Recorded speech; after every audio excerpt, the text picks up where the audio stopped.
Hello बच्चों, नमस्कार, जय हिंद। आप सभी का एक बार फिर से बहुत बहुत स्वागत है नॉलेज विद शिवा के यूट्यूब चैनल पर। इससे पहले कि ये क्लास शुरू हो, आप लोग अपने मित्रों के साथ, अपने फ्रेंड्स के साथ इस क्लास को शेयर कर दीजिए ताकि वो लोग भी कुछ नया सीखें और कुछ नया करें।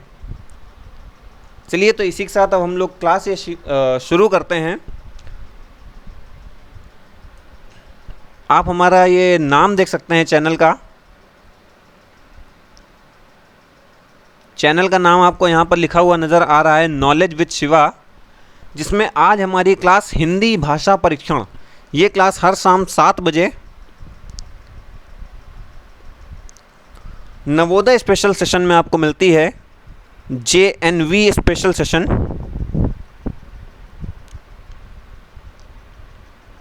हर शाम 7 बजे हमारे चैनल पर टेलीकास्ट होता है। आप ये देख सकते हैं, जिसमें आपको जवाहर नवोदय विद्यालय से जुड़ी सभी प्रकार की तैयारियां करवाई जाती हैं। नवोदय विद्यालय से रिलेटेड कोई भी चीज़ आप यहाँ पर छोड़ेंगे नहीं, कोई भी चीज़ ऐसी होगी नहीं कि आप मतलब पढ़े ना हो। और उसके बाद आप ये अगर सारी क्लासेस अटेंड करने के बाद, सारी क्लासेस ढंग से पढ़ने के बाद अगर आप एग्ज़ाम देने जाते हैं, तो हम ये वादा ज़रूर कर सकते हैं कि आप कम से कम 80 जो क्वेश्चन आते हैं उसमें कम से कम 78 से 80 क्वेश्चन, मतलब लगभग पूरे क्वेश्चन, शायद ही कोई क्वेश्चन ऐसा होगा जो आप छोड़ कर आएंगे। तो चलिए, आज हिंदी भाषा परीक्षण की बात कर लेते हैं। हिंदी भाषा परीक्षण का सिलेबस तो आप लोगों को पता ही होगा। हिंदी भाषा परीक्षण में कुछ ज़्यादा आता नहीं है। अपठित अनुच्छेद केवल आता है। अपठित अनुच्छेद केवल आता है, जिसका भाग 1 हम आज आपके सामने प्रस्तुत कर रहे हैं। और इसके अलावा सामान्य हिंदी जिसे आप हिंदी व्याकरण भी कहते हैं, वो पढ़ने के लिए आप हर शाम 4 बजे हमारे साथ एकेडमिक सेशन में जुड़ें। एकेडमिक सेशन में हमारे साथ आप जुड़ें, जिसमें आपको इंग्लिश, साइंस, जीके और हिंदी जैसे सब्जेक्ट्स भी पढ़ाए जाएंगे। तो चलिए, आज का अपठित अनुच्छेद भाग 1 शुरू करते हैं। और उससे पहले आप लोगों के लिए कुछ इन्फॉर्मेशन है, और वो इन्फॉर्मेशन यहाँ है कि आप हमारे साथ ऑनलाइन प्लेटफॉर्म पे हमारे जुड़े हुए हैं। यूट्यूब प्लेटफॉर्म पर हमारा चैनल है नॉलेज विद शिवा। इसको आप सब्सक्राइब ज़रूर कर लें, क्योंकि जवाहर नवोदय विद्यालय से रिलेटेड जितनी भी चीज़ें हैं, जितनी भी इन्फॉर्मेशन है या जो भी क्लासेस हैं, वो आप लोगों को यहाँ पर मिलती रहेंगी। तो इस चैनल को सब्सक्राइब ज़रूर कर लें। इसके अलावा अगर आप कानपुर ज़िले में रहते हैं, तो आप हमारे offline institute star Navodaya coaching, जो कि श्री गांधी विद्यापीठ इंटर कॉलेज के सामने कुसमांडा नगर, घाटमपुर, कानपुर नगर में स्थित है। आप यहाँ पर आकर हमसे डायरेक्ट संपर्क कर सकते हैं और ऑफलाइन शिक्षा यहाँ पर प्राप्त कर सकते हैं। ऑफलाइन एजुकेशन के लिए आप हमारे संस्थान पर सीधे आकर हमसे संपर्क कर सकते हैं। इसके अतिरिक्त अन्य किसी तरीके की जानकारी के लिए आप हमें हमारे नंबर पर कॉल भी कर सकते हैं। नंबर आपको यहाँ पर दिया जा रहा है नीचे। ये नंबर है हमारा 8299762489। आप इस नंबर पर हमें कॉल भी कर सकते हैं। तो चलिए, अब हम लोग शुरू करते हैं अपना आज का अपठित अनुच्छेद भाग 1, जिसमें आज हम लोग आपको ये बताएंगे कि किस तरीके से अनुच्छेद आपके एग्ज़ाम में आते हैं और इन अनुच्छेद को आप किस तरीके से पढ़ के उसके जवाब दे सकते हैं। आप लोग किस तरीके से उसके आंसर वहाँ पर निकालेंगे। चलिए देखते हैं। पहली चीज़ तो ये कि समय नवोदय एग्ज़ाम में इतना होता है कि आप एक अनुच्छेद के लिए कम से कम 5 मिनट बड़े आराम से ले सकते हैं। 5 मिनट का समय कुछ बहुत ज़्यादा नहीं होता। 5 मिनट का समय लेना कोई बहुत ज़्यादा नहीं हो सकता। और 5 मिनट में आपका पहला काम है अनुच्छेद को पढ़ना। अनुच्छेद को जब आप पूरी तरीके से पढ़ लेते हैं, और ध्यानपूर्वक पढ़ना, ऐसे नहीं, इसको ध्यानपूर्वक पढ़ना, क्योंकि जब आप ध्यानपूर्वक पढ़ेंगे तभी आप उन सारी चीज़ों को ध्यान से नोट कर पाएंगे, कौन सी चीज़ कहाँ पर लिखी हुई है। तो चलिए आज का हम लोग अपना ये वीडियो शुरू करते हैं, इसी के साथ आज की अपनी ये क्लास शुरू करते हैं। तो सबसे पहला काम जो कि अभी मैंने बताया कि क्लास में जो भी आपको अनुच्छेद दिया जाए, सबसे पहले उसे ध्यान से पढ़िए। तो देखते हैं, चलिए पहली लाइन से शुरू करते हैं। आप यहाँ से शुरू करेंगे। हमारे पशु जगत के बारे में कुछ मज़ेदार तथ्य यहाँ दिए जा रहे हैं, जैसे मगरमच्छ पत्थरों को इसलिए निगल जाते हैं कि उन्हें डूबने में मदद मिलती है, उन्हें इससे डूबने में मदद मिलती है। देखिए पहला मज़ेदार तथ्य यानी फैक्ट आपको मिला, मगरमच्छ जो होते हैं वो पत्थर खा भी जाते हैं। और क्यों खा जाते हैं? क्योंकि इससे उन्हें डूबने में मदद मिलती है, वो ज़्यादा गहराई तक पानी के अंदर जा सकते हैं। अगला तथ्य यहाँ पर क्या दिया हुआ है?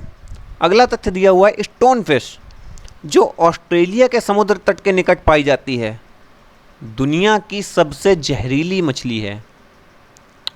देखिए आज एक से एक महत्वपूर्ण तथ्य आपको इसके बाद इस वीडियो में, इस क्लास में आपको पता चलने वाले हैं, और मज़ेदार तथ्य हैं ये, जिनको जानकर आप लोगों को बहुत अच्छा लगेगा, कुछ एक नई जानकारी मिलेगी इस वीडियो में।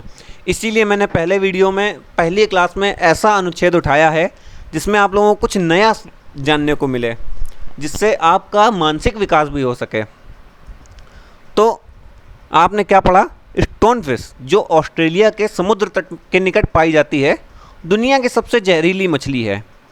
वे मूंगे की चट्टानों के साथ मुश्किल से दिखाई पड़ती हैं, मतलब मूंगे की चट्टानों के जैसी ही लगभग वो भी दिखती हैं स्टोन फिश, तो इसलिए वो बहुत मुश्किल से दिखाई पड़ती हैं अगर वो मूंगे की चट्टानों के साथ चिपकर बैठ जाती हैं। तो चलिए आगे क्या लिखा हुआ है? विष का भंडार उनकी रीढ़ में होता है, उनकी रीढ़ में होता है, जिससे वे अपने शत्रुओं को चुभो देती हैं। जो भी उनके शत्रु होते हैं, जो भी उनके दुश्मन होते हैं, जो पानी में उनके सामने आते हैं, तो उनको वो अपनी रीढ़ चुभो देती हैं, जिससे विष उनके अंदर चला जाता है। जहर से, अगली लाइन है, जहर से बहुत दर्द होता है और उसके परिणाम स्वरूप मृत्यु भी हो सकती है। इतना खतरनाक जहर होता है कि जिससे लोगों की मृत्यु तक हो सकती है, जिससे जो शिकार है उसका वो मर तक सकता है। अब अगला फैक्ट हमारा, ध्रुवीय भालुओं की सूंघने की शक्ति बहुत तीव्र होती है, जिन्हें इंग्लिश में आप पोलर बियर जानते हैं। पोलर बियर, ध्रुवीय भालू यानी पोलर बियर, वाइट कलर का होता है, आप लोगों ने देखा होगा कई बार। तो पोलर बियर जो ध्रुवीय भालू होता है, इसके सूंघने की शक्ति बहुत तीव्र होती है, और वे 20 मील दूर तथा बर्फ की सतह से 3 फुट नीचे तक सील मछलियों का सूंघ कर पता लगा सकते हैं। देखिए कितनी ज़बरदस्त सूंघने की क्षमता होती है। तो आप ये अनुच्छेद तो पहले पढ़ चुके हैं। अब अनुच्छेद पढ़ने के बाद आपका काम क्या होता है? आपका अगला काम होता है क्वेश्चन पढ़ना। तो क्वेश्चन को ध्यान से पढ़ेंगे। अनुच्छेद आपने पहले ही ध्यान से पढ़ा हुआ है, तो आप क्वेश्चन जैसे ही लिखने जाएंगे, क्वेश्चन आप करने जाएंगे, क्वेश्चन आप पूरा पढ़ेंगे, आप तुरंत ही समझ जाएंगे कि आपको आंसर कहाँ मिल जाएगा। जैसे देखिए, चलिए पहला क्वेश्चन हम क्या लिखा हुआ है? अधिक अच्छा डूब सकने के लिए मगरमच्छ क्या करते हैं? तो देखिए दूसरी ही लाइन में लिखा हुआ था, मगरमच्छ पत्थरों को इसलिए निगल जाते हैं कि इससे उन्हें डूबने में मदद मिलती है। तो अधिक अच्छा डूबने के लिए मगरमच्छ क्या करते हैं? पत्थरों को खाते हैं, पत्थरों को खा जाते हैं, निगल जाते हैं। चलिए अब अगला टॉपिक क्या है? अगला क्वेश्चन क्या है? स्टोन फिश पाई जाती है, यानी स्टोन फिश कहाँ पाई जाती है? तो आपने यहाँ पर देखा होगा, ये तीसरी लाइन में लिखा हुआ है, स्टोन फिश जो ऑस्ट्रेलिया के समुद्र तट के निकट पाई जाती है। यानी देखिए दूसरा ऑप्शन क्या लिखा हुआ है? ऑस्ट्रेलिया के समुद्र तट के निकट। हो गया आपका सही ऑप्शन। चलिए अब अगले क्वेश्चन की तरफ बढ़ते हैं। तो हमारा तीसरा क्वेश्चन है कि स्टोन फिश अपने शत्रुओं पर हमला कैसे करती है? स्टोनफिश अपने शत्रुओं पर हमला कैसे करती है? तो आपने ये देखा होगा, इस लाइन पर आप देख सकते हैं, विष का भंडार उनकी रीढ़ में होता है जिसे वे अपने शत्रुओं को चुभो देती हैं, जिसे वे अपने शत्रुओं को चुभो देती हैं। और तो इसका क्या परिणाम हुआ, मतलब आप समझ सकते हैं कि हमला करने की विधि क्या हो गई, रीढ़ को चुभो कर। जो रीढ़ होती है उनकी, वो आप अपने शत्रुओं को चुभो देती हैं और उससे ही वो हमला करते हैं। ये उनका हमला करने का तरीका है। अब चलिए अगले क्वेश्चन की तरफ बढ़ते हैं। ध्रुवीय भालू सील मछलियों को कैसे ढूंढ लेते हैं? ध्रुवीय भालू सील मछलियों को कैसे ढूंढ लेते हैं? तो ये देखिए आखिरी लाइन में क्या लिखा हुआ है, सतह से 3 फुट नीचे स्थित सील मछलियों का पता सूंघ कर लगा लेते हैं। सूंघ कर पता लगा सकते हैं, इसका मतलब ध्रुवीय भालू अपने सूंघने की शक्ति से यह पता लगाते हैं कि सील मछली कहाँ पर उपस्थित है या कहाँ पर है। चलिए अब हम बढ़ते हैं अपने आखिरी क्वेश्चन की तरफ, जो कि है कि अनुच्छेद में विष का अर्थ क्या है? विष का अर्थ, विष का अर्थ यानी विष का समानार्थी शब्द पूछा गया है। और अगर आप विष का समानार्थी शब्द यहाँ पर अपने मन से नहीं बता पा रहे हैं, देखिए कुछ चीज़ें अनुच्छेद में ऐसी भी आ जाती हैं जो आपको खुद से ही बतानी पड़ती हैं, और वो चीज़ अगर आप खुद से नहीं भी बता पा रहे हैं तो ये हिंदी है। हिंदी के शब्द अगर आप नहीं समझ पा रहे हैं, कोई समस्या हो रही है, तो आप हर शाम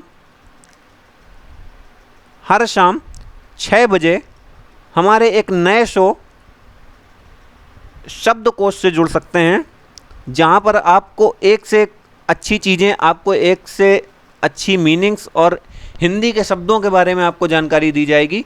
शब्दकोश में हर शाम 6 बजे आप हमारे साथ जुड़िए, ताकि आप लोग वहाँ पर एक अच्छी और कुछ नई चीज़ें प्राप्त कर सकें और ऐसे शब्दों को समझने में आपको कोई तकलीफ़ या कोई समस्या ना हो। तो चलिए आखिरी जो हमारा क्वेश्चन है 5वां, विष शब्द का अर्थ क्या है? अगर आपको पता हो तो विष शब्द का दूसरा अर्थ एक जहर भी होता है। विष का समानार्थी शब्द जहर होता है। तो विष का अर्थ क्या हुआ? विष का अर्थ हुआ यहाँ पर जहर से। तो आज हमने अपना यह अनुच्छेद पढ़ा। आप लोगों को अनुच्छेद ये कैसा लगा? क्या आप अपने आप से क्वेश्चन कर पाए, या क्या आप अगली बार जब इस तरीके से कोई अनुच्छेद आपको मिलेगा तो क्या आप उसे पढ़कर उसका उत्तर दे पाएंगे? ये आप हमें कमेंट करके बता सकते हैं कि आपको ये वीडियो कैसा लगा, ये आपको क्लास में कैसा लगा, अच्छा लगा या जैसा भी लगा, वो आप हमें कमेंट करके बता सकते हैं। और शाम 6 बजे हमारे एक नए शो शब्दकोश से ज़रूर जुड़ें, हर रोज़ एक छोटा डोज। और इसी के साथ अगर आपको ये वीडियो पसंद आया तो वीडियो को लाइक ज़रूर करें और अपने फ्रेंड्स के साथ, अपने फैमिली के साथ शेयर ज़रूर करें, ताकि वो भी कुछ नया सीख सकें। और इसी तरीके के जवाहर नवोदय विद्यालय संबंधित अपनी तैयारी को सुदृढ़ करने के लिए, स्वयं को जवाहर नवोदय विद्यालय प्रवेश परीक्षा के लिए सुदृढ़ करने के लिए आप हमारे चैनल को सब्सक्राइब ज़रूर कर लें। आप सभी को हमारे साथ जुड़े रहने के लिए बहुत बहुत धन्यवाद।